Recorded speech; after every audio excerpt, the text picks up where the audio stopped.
Ketdimi? Muzlatgichdan oldinglar, yaxshilab chaqatib yubordinglar. Bismillah. Ochib oldinglar. Xo'p. Ko'p shart emas. Yarim piyola oraliqda qo'yishinglar yetadi.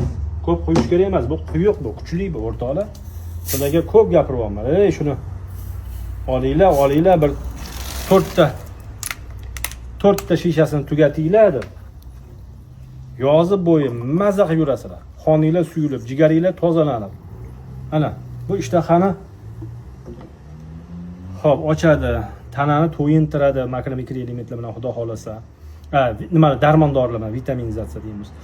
Jigar tozalaydi, o't suyini yaxshi qiladi, miyani quvvatlaydi, ko'z zreniyaga yaxshi, jigar tozalasa, o't suyini yaxshilasa, hazm yaxshilansa, yana nima? Qani o'rtoqlar. Hayronman, nimaga bunaqa bismillah.